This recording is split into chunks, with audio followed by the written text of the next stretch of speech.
Good evening and welcome to my channel. Tonight, we'll be beginning a reading of The Strange Case of Dr. Jekyll and Mr. Hyde by Robert Louis Stevenson. Story of the Door. Mr. Utterson, the lawyer, was a man of a rugged countenance that was never lighted by a smile. Cold, scanty, and embarrassed in discourse, backward in sentiment, lean, long, dusty, dreary, and yet somehow lovable. At friendly meetings, and when the wine was to his taste, something eminently human beaconed from his eye, something indeed which never found its way into his talk, but which spoke not only in these silent symbols of the after-dinner face, but more often and loudly in the acts of his life. He was austere with himself, drank gin when he was alone, to mortify a taste for vintages. And though he enjoyed the theater, had not crossed the doors of one for 20 years. But he had an approved tolerance for others, sometimes wondering, almost with envy, at the high pressure of spirits involved in their misdeeds, and in any extremity inclined to help rather than to reprove. "I incline to Cain's heresy," he used to say quaintly. "I let my brother go to the devil in his own way."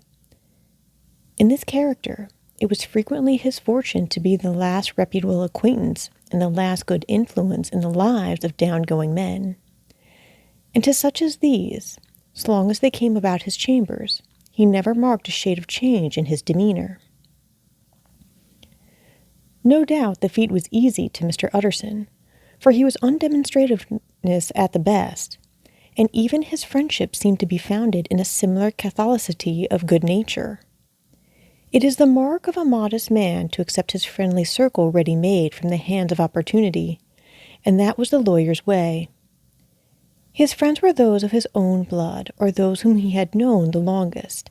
His affections, like ivy, were the growth of time. They implied no aptness in the object. Hence, no doubt, the bond that united him to Mr. Richard Enfield, his distant kinsman, the well-known man about town. It was a nut to crack for many, what these two could see in each other, or what subject they could find in common. It was reported by those who encountered them in their Sunday walks that they said nothing, looked singularly dull, and would hail with obvious relief the appearance of a friend. For all that, the two men put the greatest store by these excursions, counted them the chief jewel of each week, and not only set aside occasions of pleasure, but even resisted the calls of business, that they might enjoy them uninterrupted. It chanced on one of these rambles that their way led them down a by-street in a busy quarter of London. The street was small and what is called quiet, but it drove a thriving trade on the weekdays. The inhabitants were all doing well, it seemed, and all emulously hoping to do better still, and laying out the surplus of their gains in coquetry, so that the shop fronts stood along that thoroughfare with an air of invitation, like rows of smiling saleswomen. Even on Sunday, when it veiled its more florid charms and lay comparatively empty of passage, the street shone out in contrast to its dingy neighborhood, like a fire in a forest, and with its freshly painted shutters, well-polished brasses, and general cleanliness and gaiety of note, instantly caught and pleased the eye of the passenger. Two doors from one corner, on the left hand going east, the line was broken by the entry of a court, and just at that point a certain sinister block of buildings thrust forward its gable on the street.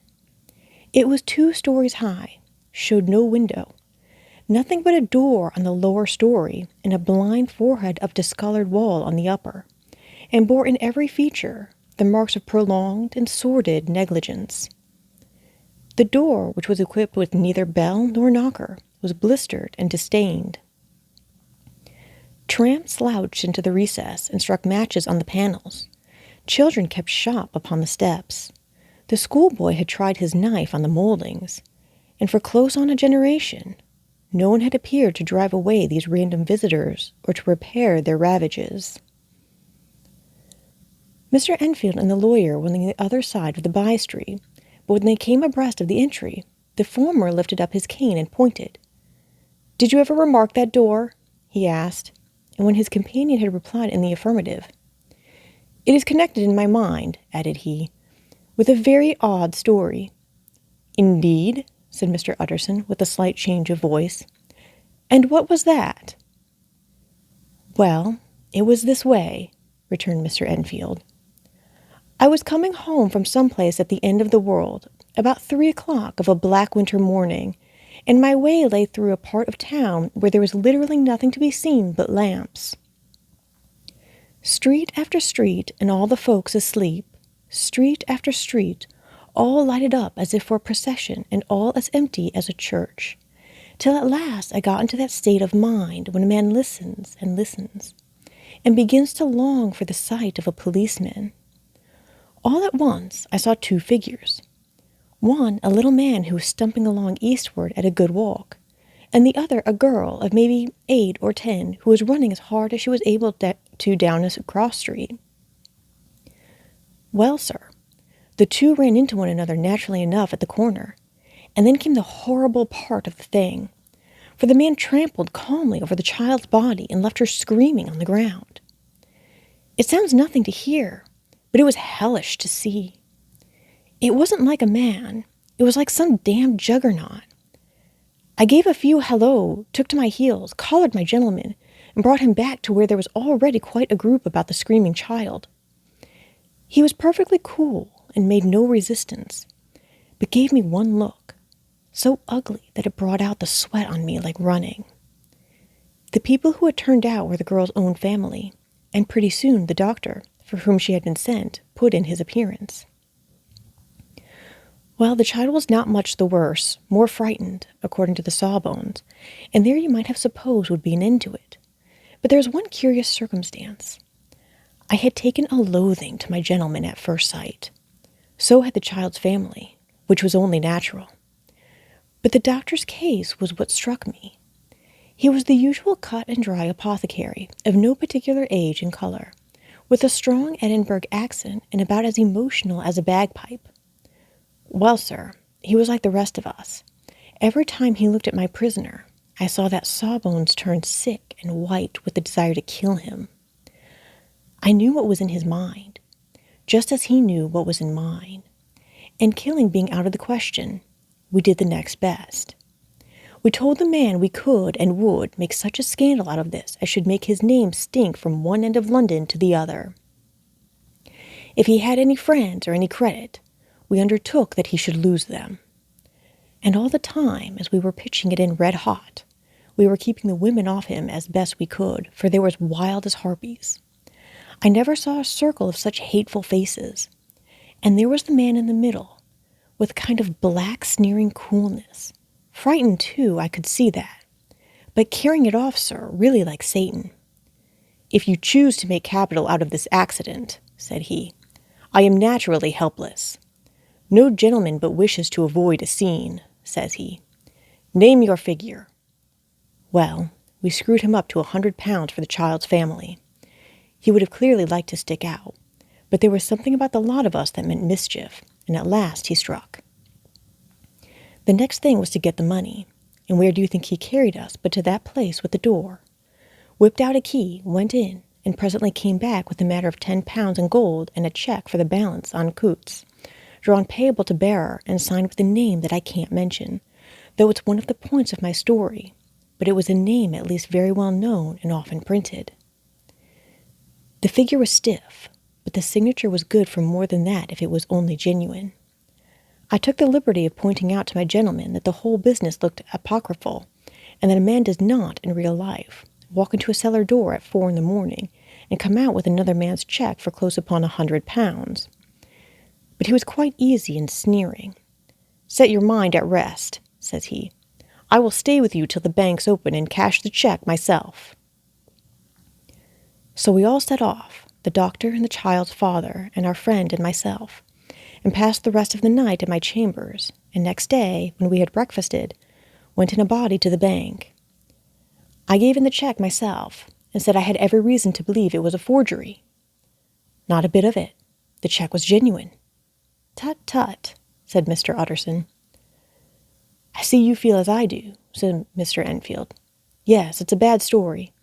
For my man was a fellow that nobody could have to do with, a really damnable man. And the person that drew the check is the very pink of the proprieties, celebrated too. And what makes it worse, one of your fellows who do what they call good. Blackmail, I suppose. An honest man paying through the nose for some of the capers of his youth. Blackmail House is what I call the place with the door, in consequence. Though even that, you know, is far from explaining all, he added, and with the words fell into a vein of musing. From this he was recalled by Mr. Utterson asking rather suddenly, "And you don't know if the drawer of the check lives there?" "A likely place, isn't it?" returned Mr. Enfield. "But I happen to have noticed his address. He lives in some square or other." "And you never asked about the place with the door?" said Mr. Utterson. "No, sir. I had a delicacy," was the reply. "I feel very strongly about putting questions. It partakes too much of the style of the Day of Judgment. You start a question, and it's like starting a stone. You sit quietly on the top of a hill, and away the stone goes, starting others. And presently some bland old bird, the last you would have thought of, is knocked on the head in his own back garden, and the family have to change their name. No, sir. I make it a rule of mine. The more it looks like Queer Street, the less I ask." "A very good rule, too," said the lawyer. "But I have studied the place for myself," continued Mr. Enfield. "It seems scarcely a house. There is no other door, and nobody goes in or out of that one but once in a great while, the gentleman of my adventure. There are 3 windows looking on the court on the first floor, none below. The windows are always shut, but they're clean. And then there is a chimney which is generally smoking. So somebody must live there. And yet it's not so sure, for the buildings are so packed together about the court that it's hard to say where one ends and another begins." The pair walked on again for a while in silence, and then, "Enfield," said Mr. Utterson, "that's a good rule of yours." "Yes, I think it is," returned Enfield. "But for all that," continued the lawyer, "there's one point I want to ask. I want to ask the name of that man who walked over the child." "Well," said Mr. Enfield, "I can't see what harm it would do. It was a man of the name of Hyde." Said Mr. Utterson. "What sort of a man is he to see?" "He is not easy to describe. There is something wrong with his appearance, something displeasing, something downright detestable. I never saw a man I so disliked, and yet I scarce know why. He must be deformed somewhere. He gives a strong feeling of deformity, although I couldn't specify the point. He is an extraordinary-looking man, and yet I really can name nothing out of the way. No, sir, I can make no hand of it. I can't describe him. And it's not want of memory, for I declare I can see him this moment." Mr. Utterson again walked some way in silence, and obviously under a weight of consideration. "You are sure he used a key?" he inquired at last. "My dear sir," began Enfield, surprised out of himself. "Yes, I know," said Utterson. "I know it must seem strange. The fact is, if I do not ask you the name of the other party, it is because I know it already. You see, Richard, your tale has gone home. If you have been inexact at any point, you had better correct it." "I think you might have warned me," returned the other with a touch of sullenness. "But I have been pedantically exact, as you call it. The fellow had a key, and what's more, he has it still. I saw him use it not a week ago." Mr. Utterson sighed deeply, but said never a word, and the young man presently resumed. "Here is another lesson to say nothing," said he. "I am ashamed of my long tongue. Let us make a bargain never to refer to this again." "With all my heart," said the lawyer. "I shake hands on that, Richard."